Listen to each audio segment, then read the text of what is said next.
una gloriosa predestinación, porque a los que antes conoció, también los predestinó para que fuesen hechos conformes a la imagen de su Hijo, para que Él sea el primogénito entre muchos hermanos.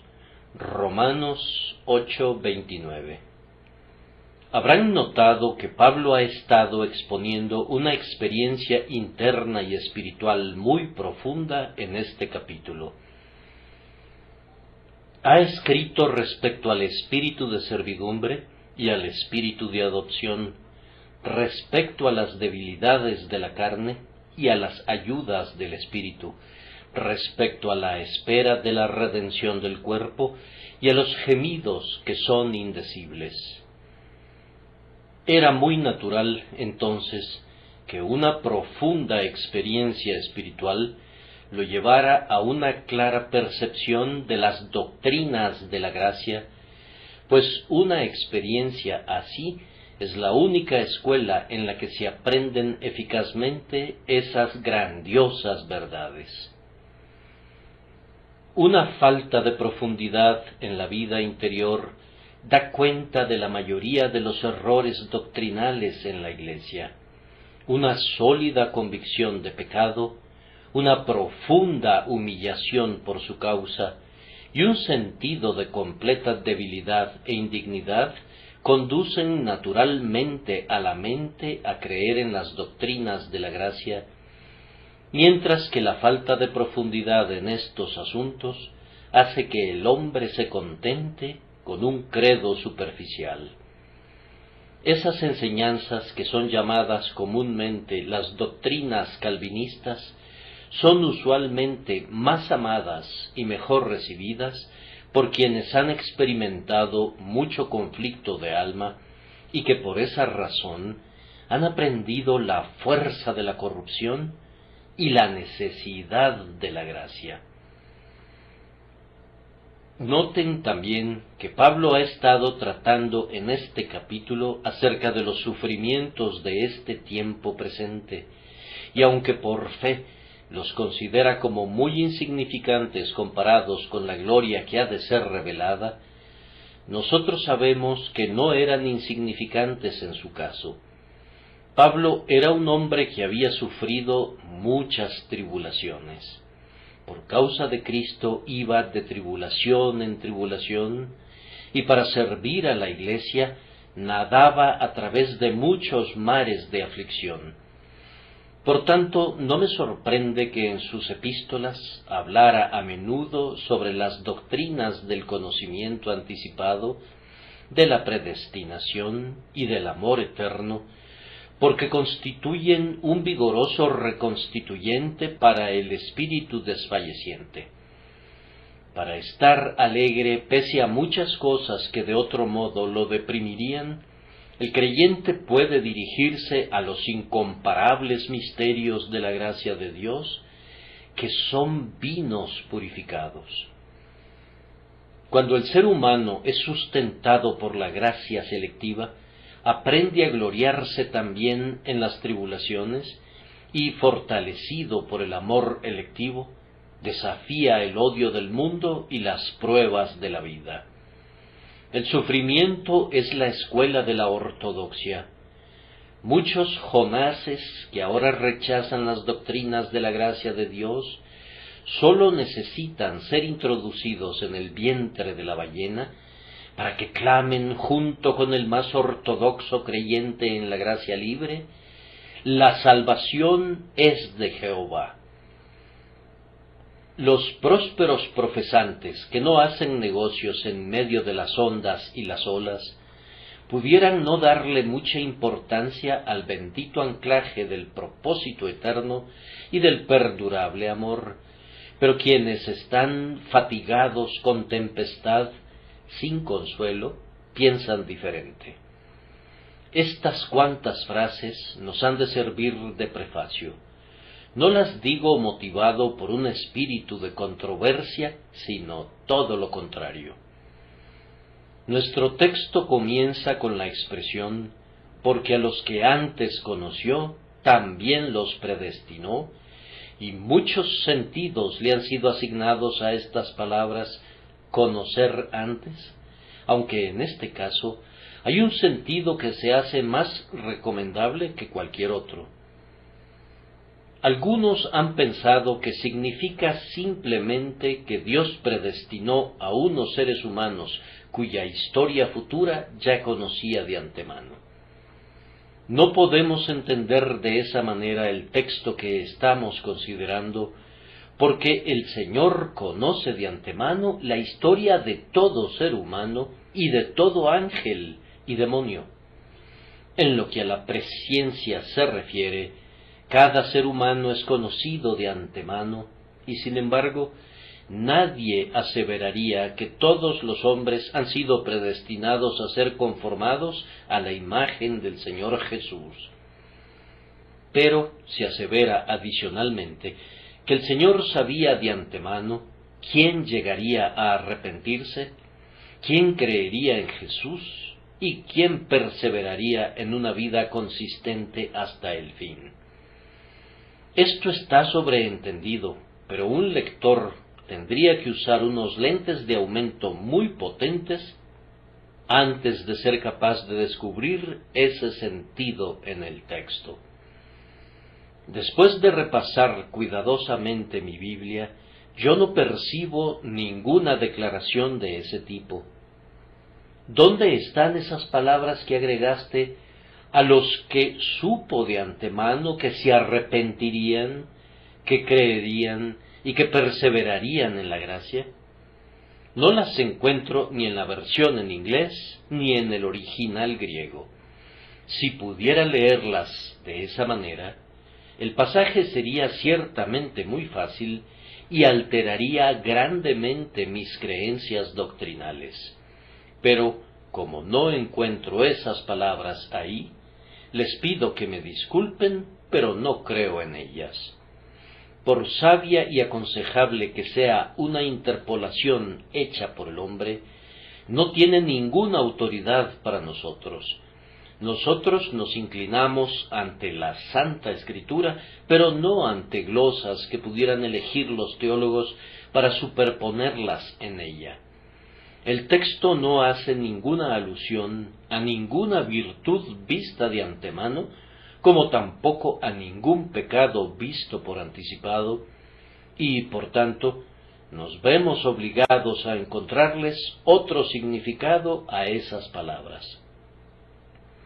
Encontramos que la palabra conocer es usada frecuentemente en la Escritura, no sólo para indicar conocimiento, sino también para indicar favor, amor y complacencia. Nuestro Señor Jesucristo les dirá a ciertas personas en el juicio: nunca os conocí, y no obstante, en un sentido, las conocía, pues Él conoce a todo ser humano. Él conoce a los malvados, así como a los justos.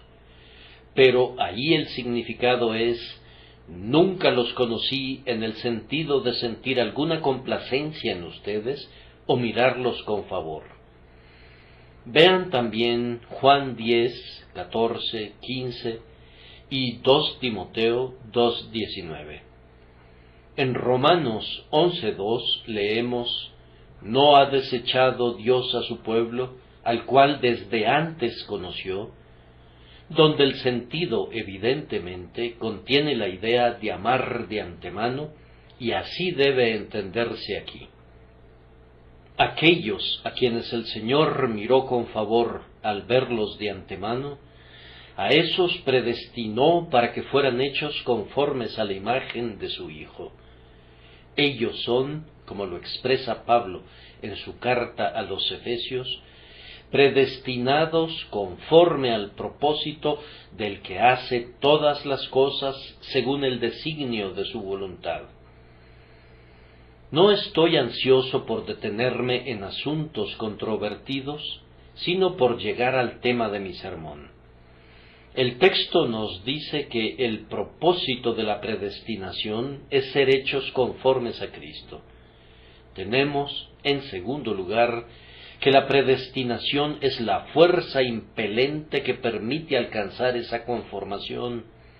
Y tenemos, en tercer lugar, al primogénito mismo, quien es expuesto ante nosotros como el propósito final de la predestinación y de la conformación, para que Él sea el primogénito entre muchos hermanos.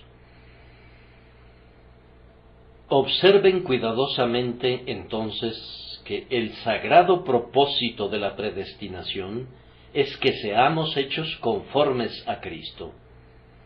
No voy a hurgar ahora en la predestinación misma.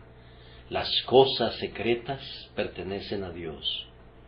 Me parece que fue el obispo Hall quien dijo una vez: yo le doy gracias a Dios porque no soy uno de sus consejeros, pero soy de su corte. Si no puedo entender, no voy a cuestionar, pues no soy su consejero, pero voy a adorar y a obedecer, pues soy su siervo. Ahora, hoy, en vista de que se nos enseña aquí el propósito de su predestinación, nos corresponde a nosotros trabajar arduamente para alcanzarlo y bendecir a Dios porque ha puesto ante sí tal propósito, y orar para que podamos ser partícipes de él. Esta es la situación. El hombre fue creado originalmente a imagen de Dios, pero por el pecado ha deformado esa imagen, y ahora los que nacemos en este mundo somos moldeados no en la imagen celestial de Dios, sino en la imagen terrenal del Adán caído. Hemos traído, dice el apóstol en la primera epístola a los Corintios, la imagen del terrenal. El Señor, en gracia ilimitada, ha resuelto que un determinado número a quien nadie puede contar, descrito aquí como muchos hermanos, será restaurado a su imagen en la forma particular en la que su Hijo eterno la revela. Para este fin, Jesucristo vino al mundo y portó nuestra imagen para que nosotros, a través de su gracia, podamos portar su imagen. Él se hizo partícipe de nuestras debilidades y enfermedades para que podamos ser partícipes de la naturaleza divina en toda su excelencia y pureza. Ahora, por tanto, lo primordial a lo que nos está llevando el Señor a través de su Espíritu, por su providencia y por su gracia, es a la semejanza del Señor del cielo. Él está transformando perennemente a los elegidos, eliminando la mancha del pecado y moldeándolos de acuerdo al modelo perfecto de su Hijo, Jesucristo, el segundo Adán, quien es el primogénito entre muchos hermanos. Observen ahora que esta conformación a Cristo consiste en varias cosas. Primero, hemos de ser hechos conformes a Él en cuanto a nuestra naturaleza. ¿Cuál era la naturaleza de Cristo entonces como divino? No debemos atisbar en ella, pero sabemos que Él era verdaderamente de la naturaleza de Dios, engendrado, no creado, dice el credo de Atanasio, y dice también, verazmente, siendo de la misma sustancia con el Padre. Ahora, aunque al momento de nuestra conversión somos nuevas criaturas, se dice de nosotros que también nos hizo renacer para una esperanza viva. Ser engendrados es algo más que ser creados. Esta es una obra más personal de Dios, y lo que es engendrado está en una más íntima afinidad para con Él que lo que es solamente creado.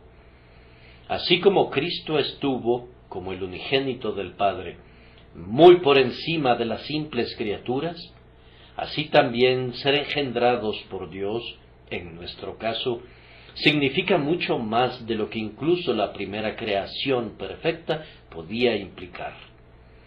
En cuanto a su humanidad, cuando nuestro bendito Señor vino a este mundo, experimentó un nacimiento que fue un tipo notable de nuestro segundo nacimiento.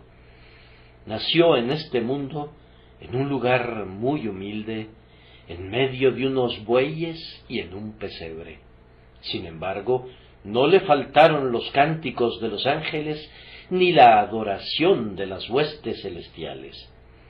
De igual manera, nosotros nacimos también del Espíritu sin que lo vieran ojos humanos. Los hombres de este mundo no vieron ninguna gloria de ningún tipo en nuestra regeneración, pues no fue realizada mediante unos ritos místicos, ni se hizo con pompa sacerdotal. El Espíritu de Dios nos encontró en nuestra vil condición y nos dio vida sin ningún despliegue externo.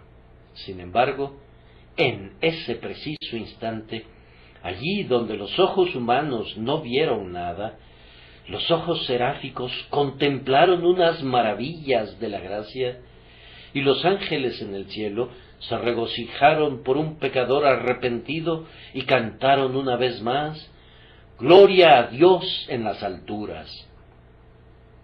Cuando nuestro Señor nació, unos pocos espíritus escogidos saludaron su nacimiento.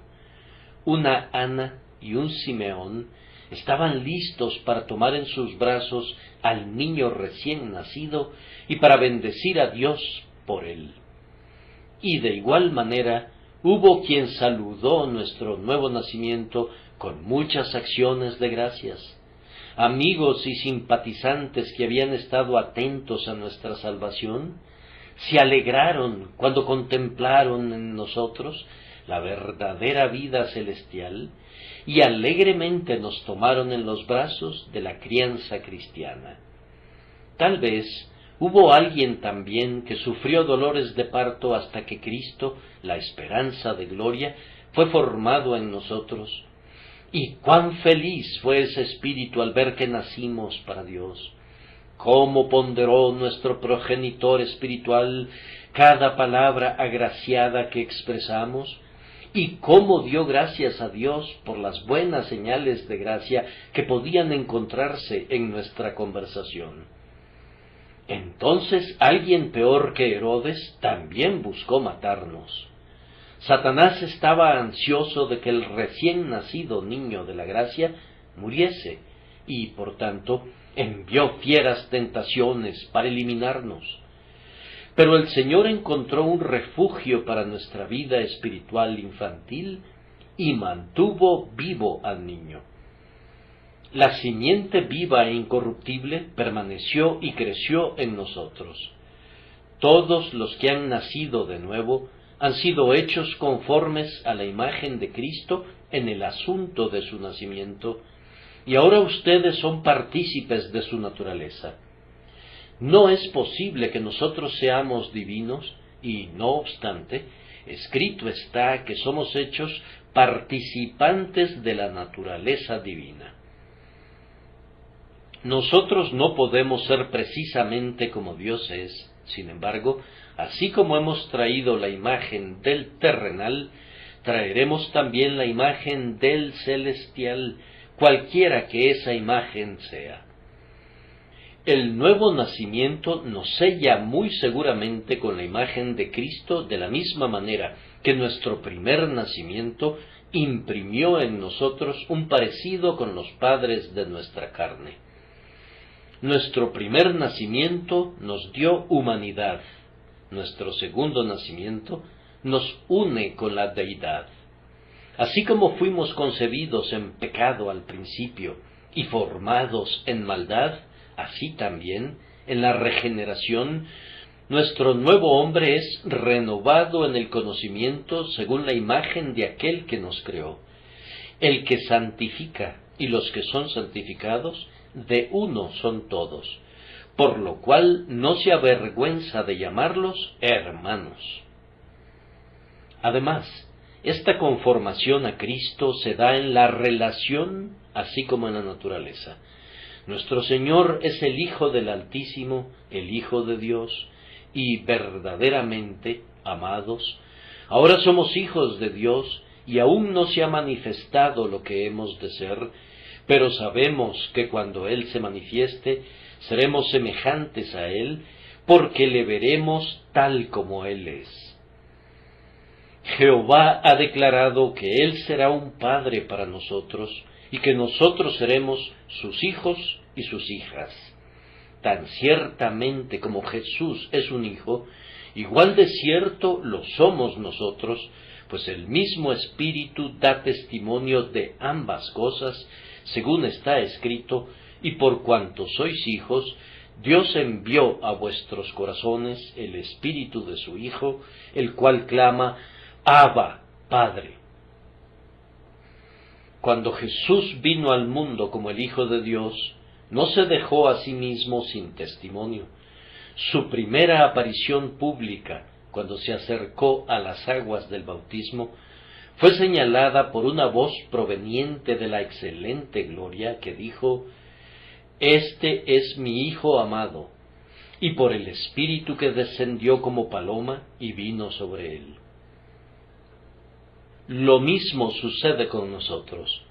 La voz de Dios en la palabra nos ha dado testimonio del amor de nuestro Padre Celestial, y el Espíritu Santo ha dado testimonio a nuestro espíritu de que somos hijos de Dios. Cuando nos atrevimos a dar un paso al frente por primera vez y a decir, estamos del lado del Señor, algunos de nosotros recibimos señales sagradas de nuestra condición de hijos que no hemos olvidado, y muchas veces desde entonces hemos recibido sellos renovados de la adopción que hizo de nosotros el grandioso Padre de nuestros espíritus. El que cree en el Hijo de Dios tiene el testimonio en sí mismo, de tal manera que puede decir claramente con sus hermanos, nosotros sabemos que hemos pasado de muerte a vida. Dios nos ha dado una plena seguridad y un infalible testimonio, y en todo esto nos regocijamos. Hemos creído en Jesús, y escrito está, mas a todos los que le recibieron, a los que creen en su nombre, les dio potestad de ser hechos hijos de Dios. Las acciones que nuestro Señor realizó, tanto para con Dios como para con el hombre, declararon que Él era el Hijo de Dios. Como un hijo sirvió a su Padre, y se podía ver la naturaleza de Dios en Él, en su profunda afinidad con Dios y en su exacta imitación de Dios. Todo lo que Dios hubiera hecho en las mismas circunstancias, eso hizo Jesús. Por sus actos se percibe de inmediato que su naturaleza era divina. Sus obras daban testimonio de Él. Era muy claro perennemente que Él actuaba para con Dios como un hijo actúa para con su Padre. Ahora, en la medida en que la determinación de Dios ha sido cumplida en nosotros, nosotros actuamos también con Dios como lo hacen los hijos con su amoroso Padre, y mientras que los hijos de las tinieblas hablan de lo suyo, e igual que su padre, que es un mentiroso, dicen la mentira, e igual que su padre, que es un asesino, actúan guiados por la ira y la amargura, de igual manera los hijos de Dios dicen la verdad, pues Dios es veraz, y están llenos de amor, pues Dios es amor, y su vida es luz, pues su Dios es luz. Ellos sienten que deben actuar en las circunstancias en las que se encuentran, como suponen que Jesús habría actuado, quien es el Hijo del siempre bendito Padre. Además, Cristo obró milagros de misericordia en favor de los hombres que demostraron que Él era el Hijo de Dios. Es verdad que nosotros no podemos hacer milagros. Sin embargo, nosotros podemos realizar obras que nos identifican como hijos de Dios. Nosotros no podemos partir el pan y multiplicarlo, pero podemos distribuir generosamente lo que tenemos, y así, alimentando a los hambrientos, demostramos que somos hijos de nuestro Padre que está en el cielo. No podemos tocar a los enfermos y sanarlos, pero podemos cuidar a los enfermos y así, en el amor demostrado por los que sufren, podemos comprobar que somos hijos del tierno y siempre compasivo Dios.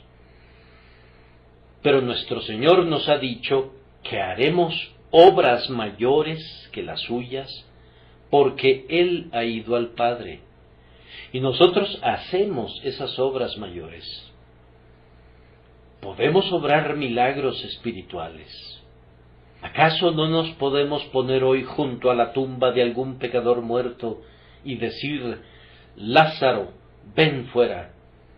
¿Y acaso Dios no ha hecho a menudo que los muertos resuciten a una palabra nuestra por el poder de su Espíritu? Hoy podemos predicar también el Evangelio de Jesucristo, desplegándolo alrededor nuestro como si fuera nuestro manto, y quien toca su orla, ¿no será sanado también igual que cuando Jesús estaba entre los hombres? Si bien en este día no partimos peces ni pan de cebada, les traemos un mejor alimento. Si bien en este día no podemos abrir los ojos de los hombres, ni destapar sus oídos, con todo, en la enseñanza del Evangelio de Jesús, por el poder del Espíritu, el ojo mental es limpiado y el oído del alma es también purificado, de tal manera que en todo hijo de Dios, en proporción a su trabajo tenaz por Cristo, en el poder del Espíritu, las obras que hace dan testimonio de él en el sentido de que es un hijo de Dios. Su celo al realizarlas demuestra que tiene el espíritu de un hijo de Dios, y el resultado de esas obras demuestra que Dios obra en él como nunca lo haría en nadie excepto en sus propios hijos. Así, tanto en las relaciones como en la naturaleza, somos hechos conformes a la imagen de Cristo.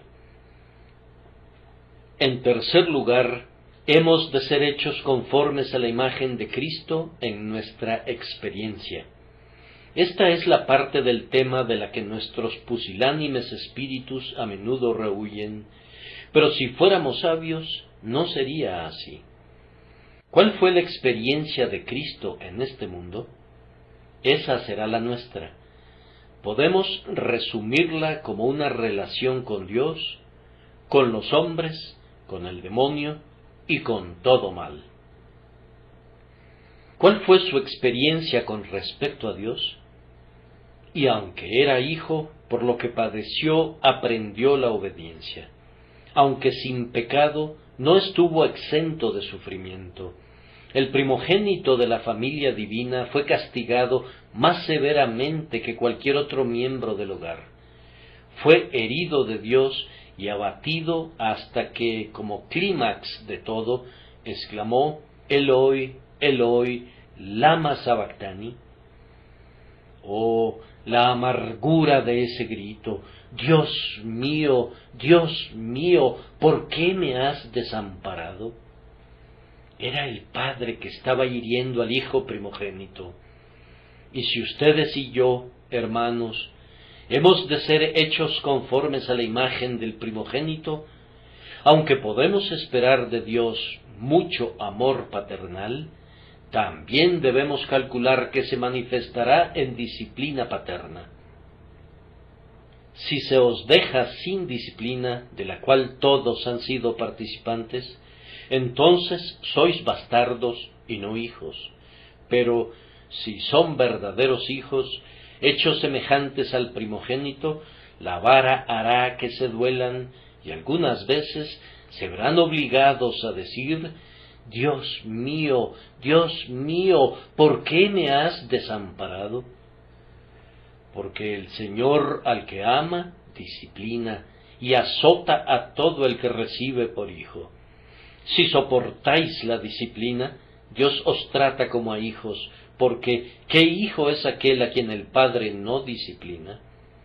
Si somos predestinados a ser hechos conformes a la imagen de su Hijo, el Señor nos ha predestinado a mucha tribulación, y a través de ella heredaremos el reino. continuación, inspeccionen la amada cabeza del pacto en su experiencia en relación a los hombres. A lo suyo vino y los suyos no le recibieron, despreciado y desechado entre los hombres. Él dijo: el escarnio ha quebrantado mi corazón y estoy acongojado. Ahora, hermanos, en la misma proporción en que somos hechos conformes a la imagen de Cristo, tendremos que hacer esto. Salgamos, pues, a Él, fuera del campamento, llevando su vituperio, pues el discípulo, si es un verdadero discípulo, no es más que su maestro, ni el siervo más que su señor. Si al padre de familia llamaron Beelzebú, ¿cuánto más a los de su casa llamarán con un título más oprobioso, si pudieran inventarlo? Los santos de Dios no han de esperar coronas donde Cristo encontró una cruz. No deben esperar cabalgar triunfantes a lo largo de esas calles que vieron al Salvador siendo llevado apresuradamente a la muerte de un malhechor. Hemos de sufrir con Él si queremos ser glorificados con Él. La comunión en sus sufrimientos es necesaria para la comunión con su gloria.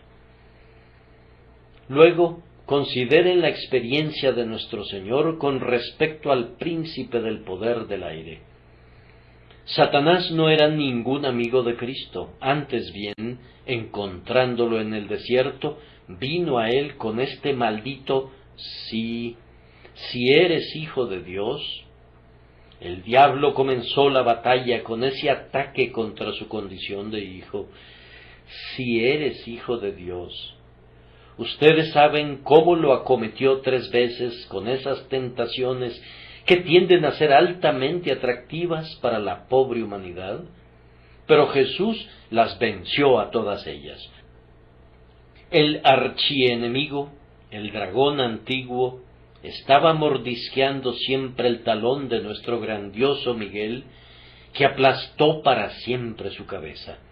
Estamos predestinados a ser hechos conformes a Cristo en ese sentido. La sutileza y la crueldad de la serpiente nos acometerán a nosotros también. Una cabeza tentada implica unos miembros tentados. Satanás nos ha pedido para zarandearnos como a trigo. Él atacó al pastor y nunca cesará de afligir a las ovejas. Puesto que somos de la simiente de la mujer, tiene que haber enemistad entre nosotros y la simiente de la serpiente. Y en cuanto a todo mal, la vida entera de nuestro Señor fue una perpetua batalla. Él estuvo combatiendo contra el mal en los lugares altos y en los lugares bajos, el mal entre los sacerdotes y entre el pueblo, el mal vestido con un traje religioso, el mal en el fariseísmo y el mal con el vestido de la filosofía en medio de los saduceos. Lo combatió por doquier. Él era el enemigo de todo lo malo, de lo falso, de lo egoísta, de lo profano o de lo impuro. Y ustedes y yo tenemos que ser hechos conformes a Cristo en este respecto. Hemos de ser santos, inofensivos, sin mancha y separados de los pecadores. Hijitos, vosotros sois de Dios y el mundo entero está bajo el maligno. Al elegirnos nos ha sacado del mundo para ser un linaje escogido, adversarios de todo mal, sin que envainemos jamás la espada hasta que entremos en nuestro reposo. Entonces hemos de ser como Él en naturaleza, en relación y en experiencia. En cuarto lugar, hemos de ser hechos conformes a Cristo Jesús en cuanto al carácter. Carecemos de tiempo y de capacidad para hablar de esto. Solo oro para que el Espíritu de Dios haga que nuestras vidas hablen de ello. Él estaba consagrado a Dios. Nosotros también lo estamos.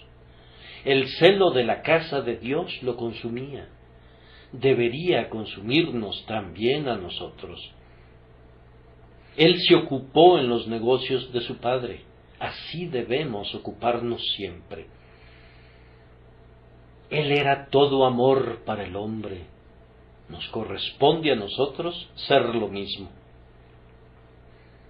Él era afectuoso y amable y tierno. Tal como fue, así debemos ser nosotros en este mundo. No quebró la caña cascada, ni apagó el pábilo que humeaba. Tampoco debemos hacerlo nosotros. Sin embargo, cuán severo fue en la denuncia de todo mal. Así debemos serlo nosotros. La pureza, la santidad, la abnegación y todas las virtudes deben resplandecer en nosotros tal como brillaron en él.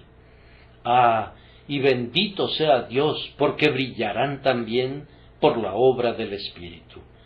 Nuestro texto no sólo habla de lo que debemos ser, sino de lo que seremos, pues somos predestinados a ser hechos conformes a la imagen del Hijo de Dios. Hermanos míos, qué glorioso modelo. Contémplenlo, asómbrense ante él y bendigan a Dios por él. Ustedes no han de ser hechos conformes al más poderoso de los apóstoles. Un día serán más puros de lo que fue Pablo o Juan mientras estuvieron aquí abajo. No han de ser hechos conformes al más sublime de los profetas, sino que serán semejantes al Señor de los profetas. No deben contentarse con su propia concepción de lo que es hermoso o amable, sino que a la concepción perfecta de Dios, encarnada en su propio Hijo, es a la que serán llevados ciertamente por la predestinación de Dios. Tan solo una frase sobre otro punto. En quinto lugar, hemos de ser hechos conformes a la imagen de su Hijo en cuanto a nuestra herencia, pues Él es heredero de todas las cosas. ¿Y qué es lo que no heredaremos, ya que todas las cosas son nuestras? Él es heredero de este mundo. Le hiciste señorear sobre las obras de tus manos, todo lo pusiste debajo de sus pies, ovejas y bueyes, todo ello, y asimismo las bestias del campo, las aves de los cielos y los peces del mar, todo cuanto pasa por los senderos del mar. Todavía no vemos que todas las cosas le sean sujetas al hombre, pero vemos a aquel que fue hecho un poco menor que los ángeles, a Jesús, coronado de gloria y de honra a causa del padecimiento de la muerte. Y en la persona de Cristo Jesús, en este día, nosotros, los hombres que somos hechos a su imagen, tenemos dominio sobre todas las cosas, siendo hechos todos reyes y sacerdotes para Dios, y ordenados en Cristo Jesús a reinar con Él por los siglos de los siglos. Y si hijos, también herederos, dice el apóstol. Por tanto, todo lo que Cristo tiene, lo tenemos nosotros. Y aunque pudiéramos ser muy pobres y desconocidos, con todo lo que pertenece a Cristo, nos pertenece. La riqueza de la tierra de Egipto será vuestra, les dijo José a sus hermanos, y Jesús le dice a todo su pueblo lo siguiente: todo es vuestro, y vosotros de Cristo, y Cristo de Dios. Debo concluir este punto. El tiempo pasa demasiado rápidamente esta mañana disertando sobre este deleitable tema, observando que hemos de ser hechos conformes a Cristo en su gloria. Vamos a pensar en nuestros cuerpos, ya que ese es un punto rodeado de consolación, puesto que Él cambiará nuestro vil cuerpo y lo hará semejante a su cuerpo glorioso. Somos ahora semejantes a Adán en dolor y debilidad, y pronto seremos semejantes a él en la muerte, regresando a la tierra de donde fuimos tomados. Pero resucitaremos a una mejor vida, y entonces llevaremos en gloria e incorrupción la imagen del segundo Adán, el Señor del cielo. conciban la hermosura del Redentor resucitado. Hagan que su fe y su imaginación trabajen conjuntamente para que se figuren las indecibles glorias de Emmanuel, Dios con nosotros, ahora que está sentado a la diestra del Padre. Así serán nuestras glorias, y así de brillantes en el día de la redención del cuerpo. Contemplaremos su gloria y estaremos con Él donde Él está, y nosotros mismos seremos gloriosos en su gloria. ¿Es Él exaltado? Ustedes también serán encumbrados. ¿Es Él un rey? Ustedes no carecerán de corona. ¿Es Él victorioso? Ustedes también portarán una palma. ¿Está Él lleno de gozo y regocijo? Así también el alma suya estará llena de deleites hasta el borde. Donde Él está, estará todo santo dentro de poco. Esto basta en cuanto al sagrado propósito de la predestinación. Ahora observen que la predestinación es la fuerza impelente que permite alcanzar esta conformación. Esta verdad se divide así. Es la voluntad de Dios la que nos hace conformes a la imagen de Cristo, más bien que nuestra propia voluntad. Ahora esa es nuestra voluntad, pero fue la voluntad de Dios cuando no era nuestra voluntad, y sólo se volvió nuestra voluntad cuando fuimos convertidos, porque la gracia de Dios nos condujo a querer en el día de su poder. No podemos ser hechos semejantes a Cristo de mala gana. Una voluntad anuente es esencial para llegar a ser semejantes a Cristo. Una obediencia renuente sería desobediencia. Sin Dios no nos inclinaríamos naturalmente al bien, mas Dios es el que en nosotros produce así el querer como el hacer. Dios nos trata como hombres responsables e inteligentes y no como piedra o metal. Él nos hizo agentes libres y nos trata como tales.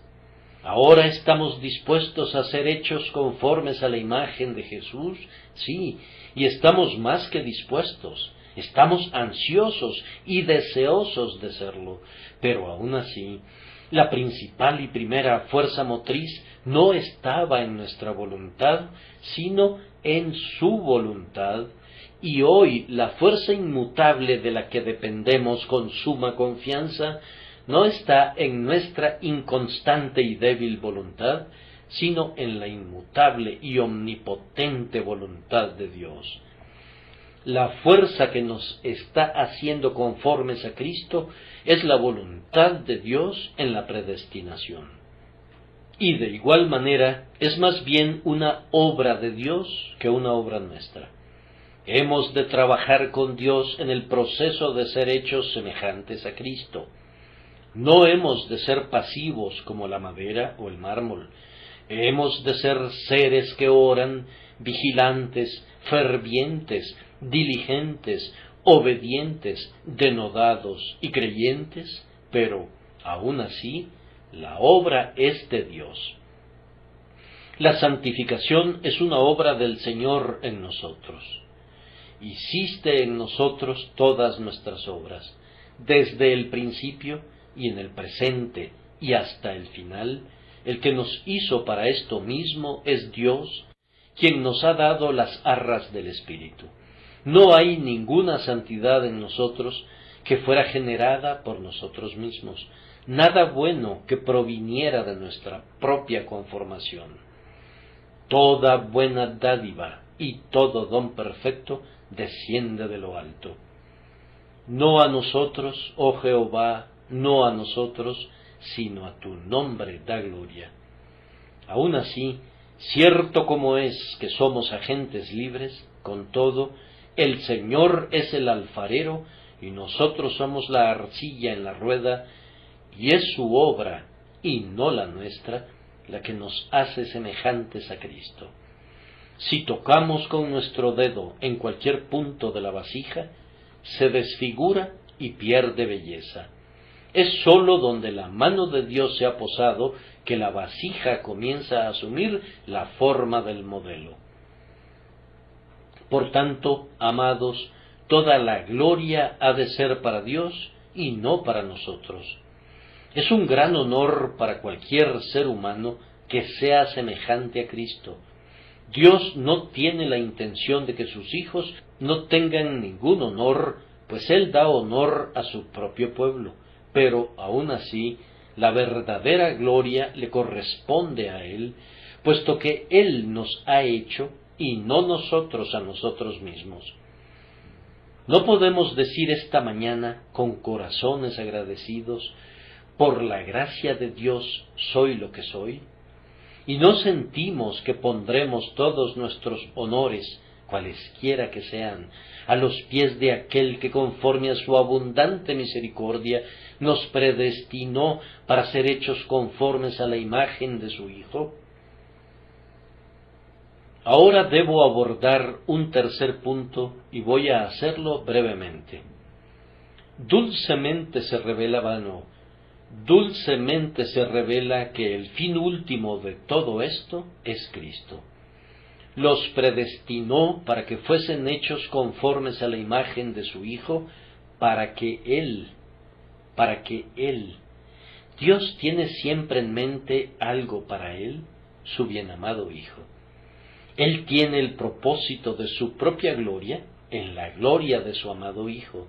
Si Él nos bendice, el texto del domingo pasado sigue siendo válido. No lo hago por vosotros. Es por causa de alguien más excelso, de alguien mejor de lo que somos nosotros, es para que Él sea el primogénito. Ahora, si entiendo el pasaje que estamos considerando, significa esto. Primero, Dios nos predestina para que seamos hechos semejantes a Jesús, para que su amado Hijo sea el primero de un nuevo orden de seres, exaltado por sobre todas las demás criaturas, y más cercano a Dios que cualesquiera otros seres. Él era Señor de los ángeles, y los serafines y querubines obedecían sus órdenes. Pero el Hijo deseaba estar a la cabeza de una raza de seres que estuvieran más íntimamente unidos a Él que cualquier otro espíritu existente. No había ningún parentesco entre el Señor Jesús y los ángeles, pues ¿a cuál de los ángeles dijo el Padre jamás, mi Hijo eres tú? Ellos por naturaleza son siervos, y Él es el Hijo, y esta es una sustancial distinción. El Hijo Eterno deseaba una asociación con seres que fueran hijos como Él, con quienes Él tuviera una íntima relación, siendo semejante a ellos en naturaleza y en su condición de hijos, y por tanto el Padre ordenó que una simiente escogida por Él fuera hecha conforme a la imagen del Hijo, para que su Hijo encabezara y fuera el principal en un orden de seres más íntimamente semejantes a Dios que cualquier otro. La serpiente le dijo a Eva, ¿sabe Dios que seréis como Dios, sabiendo el bien y el mal? Esa mentira contenía un residuo de verdad, pues por la gracia soberana nos hemos convertido en tales personas. No había criaturas obedientes de ese tipo en el mundo, sabiendo el bien y el mal, en los días de gloria del Edén. Los ángeles en el cielo habían conocido el bien, y sólo el bien, y preservados por la gracia, no cayeron. El espíritu malo había caído, y él conocía el mal, pero había olvidado el bien, y era incapaz de elegirlo de nuevo. Él ha sido proscrito para siempre de la esperanza de restauración. Pero aquí estamos nosotros, que sabemos tanto del bien como del mal.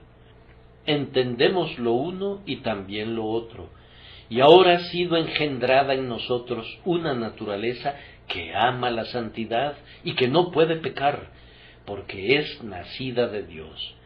Hemos sido dejados como agentes libres, sí, somos más libres de lo que jamás fuimos, y sin embargo, en esta vida y en la vida venidera, nuestra senda es como la de los justos, cuyo brillo va en aumento hasta que el día es perfecto.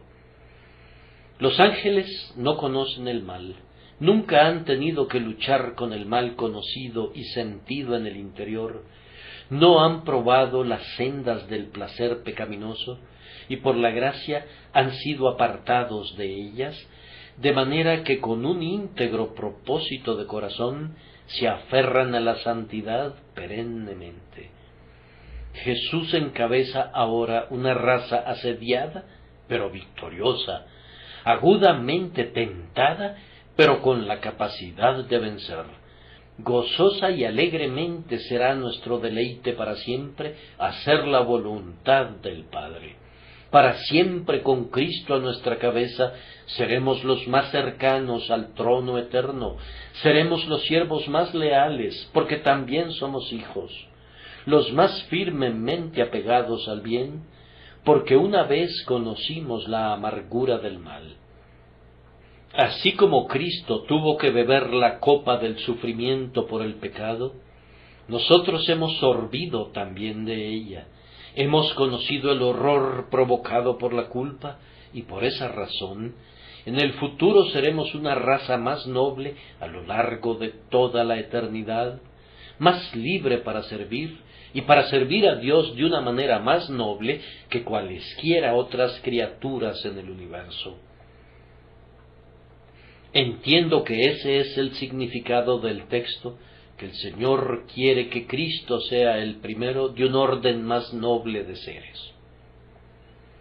Pero, en segundo lugar, el propósito de la gracia es que haya algunos en el cielo con quienes Cristo pueda sostener una relación hermanable. Noten la expresión muchos hermanos, no que Él sea el primogénito entre muchos, sino entre muchos hermanos que han de ser como Él mismo. Nuestro bendito Señor se deleita en la comunión. Tal es la grandeza de su corazón, que no quiere estar solo en su gloria, sino que quiere tener asociados en su felicidad. Ahora hablo con aliento entrecortado. Dios puede hacer todas las cosas, pero yo no veo ninguna manera por la cual pudiera dar a su unigénito Hijo seres que sean afines a Él mismo, excepto a través de los procesos que descubrimos en la economía de la gracia.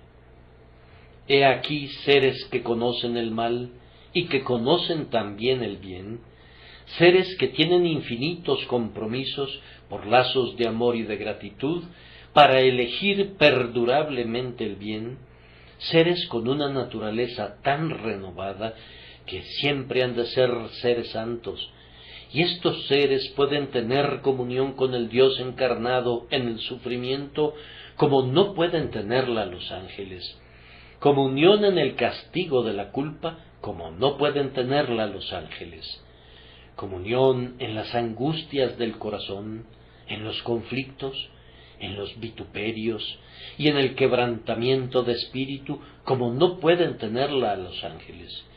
Y a ellos el Señor Jesús puede revelarles la gloria de la santidad, la bienaventuranza de la victoria sobre el pecado y la dulzura de la benevolencia como sólo ellos pueden comprenderla.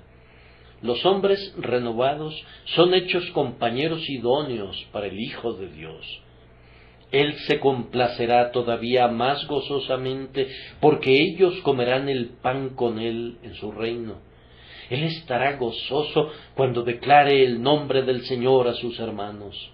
Él se gozará en el gozo de ellos y se alegrará en la alegría de ellos. Sin embargo, el texto quiere decir, sin duda, que ellos amarán y honrarán por siempre al propio Señor Jesucristo. Los hijos admiran al primogénito. En el oriente el primogénito es el rey y señor del hogar. Nosotros amamos ahora a Jesús y lo consideramos nuestra cabeza y nuestro jefe. Una vez que lleguemos al cielo, ¿cómo le amaremos y le adoraremos como a nuestro amado hermano mayor, con quien tendremos la familiaridad más íntima y a quien le rendiremos la obediencia más reverente? Cuán gozosamente le serviremos, cuán extasiadamente le adoraremos. ¿No querríamos que nuestras voces fueran más fuertes hasta volverse como truenos o como las muchas aguas? De lo contrario, seguramente no seremos capaces de alabarle como quisiéramos. Si hubiese que realizar trabajos para él en futuras edades, nosotros seríamos los primeros en ofrecernos como voluntarios para el servicio.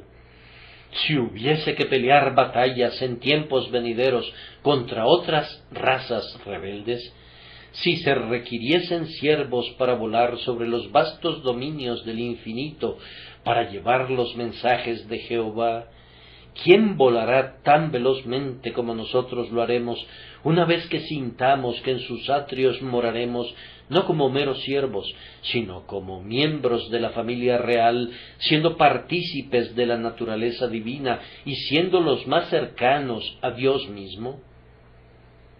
Qué bienaventuranza es saber que aquel que es Dios verdadero, de Dios verdadero, y que se sienta en el trono eterno, es también de la misma naturaleza que la nuestra, nuestro pariente, que no se avergüenza de llamarnos hermanos, ni siquiera entre las realezas de la gloria. Oh hermanos, qué honores son los nuestros. ¿Quién de nosotros se cambiaría con Gabriel? No tendremos ninguna necesidad de envidiar a los ángeles, pues, ¿qué son ellos sino espíritus ministradores, siervos en los salones de nuestro Padre? Pero nosotros somos hijos, e hijos no de un orden inferior, hijos no de un rango secundario, como los hijos de Abraham nacidos de Cetura, o como el hijo de la esclava, sino que somos los Isaacs de Dios, nacidos según la promesa, herederos de todo lo que Él tiene, una simiente amada por siempre por el Señor.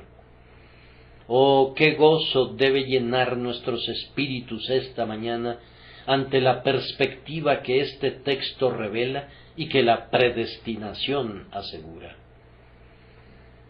Quizás nuestro pensamiento más comprensivo con respecto a este texto es el siguiente.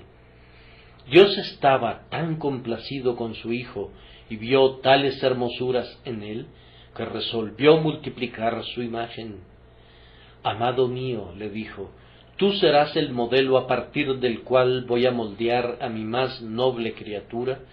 Por tu causa voy a hacer que los hombres puedan compartir contigo, y los voy a atar a ti con cuerdas de amor, y serán mis parientes más cercanos, y en todas las cosas serán semejantes a ti. He aquí que de la casa de moneda del cielo son enviadas piezas de oro de inestimable valor, y cada una lleva la imagen y la inscripción del Hijo de Dios. El rostro de Jesús es más amable para Dios que todos los mundos, sus ojos son más resplandecientes que las estrellas, su voz es más dulce que la bienaventuranza. Por esa razón, el Padre quiere que la belleza del Hijo sea reflejada en 10,000 espejos en los santos hechos semejantes a Él, y que sus alabanzas sean cantadas por miríadas de voces de quienes le aman, porque su sangre los salvó. El Padre sabía cuán feliz iba a ser su Hijo al asociarse con sus elegidos, pues desde la antigüedad sus delicias eran con los hijos de los hombres. Así como un pastor ama a sus ovejas, así como un rey ama a sus súbditos, así a Jesús le encanta tener a su pueblo en torno suyo. Pero más profundo es todavía este misterio, pues no es bueno que el hombre esté solo, y por esto deja el hombre a su padre y a su madre, y se une a su mujer, y los dos son una sola carne, y lo mismo sucede con Cristo y su Iglesia. Él fue hecho semejante a ella para su salvación, y ahora ella es hecha semejante a Él para su honor. ¿De qué manera podía el Padre dar más honra a su Hijo que formando una raza semejante a Él, que serán los muchos hermanos, entre quienes Él es el bienamado primogénito? Ahora, hermanos, con estas palabras los enviaré a casa. Mantengan a su modelo frente a ustedes. Ven en lo que se han de convertir, por tanto, fijen siempre su mirada en Cristo.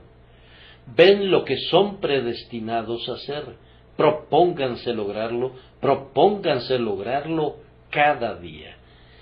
Dios obra y obra en ustedes no para que se echen a dormir, sino para querer y hacer por su buena voluntad. Hermanos, aflíjanse por sus fallas. Cuando vean cualquier cosa en ustedes que no sea semejante a Cristo, lamentenlo, pues tiene que ser desechada, es un cúmulo de escoria que debe ser consumida. No pueden guardarla, pues la predestinación de Dios no les permitirá que retengan nada con ustedes que no sea acorde con la imagen de Cristo. Clamen vigorosamente al Espíritu Santo para que prosiga su obra santificadora en ustedes. Suplíquenle que no esté vejado o contristado y por tanto que no detenga su mano en alguna medida. Clamen: Señor, derríteme, disuélveme como cera y pon tu sello en mí hasta que la imagen de Dios quede claramente estampada allí. Sobre todo, tengan mucha comunión con Cristo. La comunión es la fuente de la conformación. Vivan con Cristo y pronto crecerán como Cristo. Se dice de Aquiles, el más grande de los héroes griegos, que cuando era niño lo alimentaban con médula de león, y así se hizo valiente. Aliméntense de Cristo y sean como Cristo. Por otro lado, se dice acerca del sanguinario Nerón, que se volvió así porque fue amamantado por una mujer de una naturaleza feroz y bárbara. Si absorbemos nuestro nutrimento del mundo, seremos mundanos.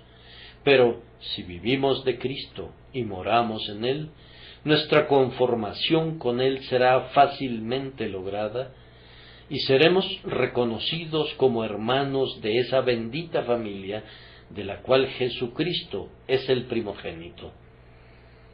¿Cómo desearía que cada quien aquí presente tuviera la participación que expresa el texto? Lamento que algunos no la tengan, pues el que no cree en el Hijo no tiene vida y por tanto no puede tener conformación con el Cristo viviente. Que Dios les conceda a todos ustedes ser creyentes en Cristo, ahora y para siempre. Amén y amén.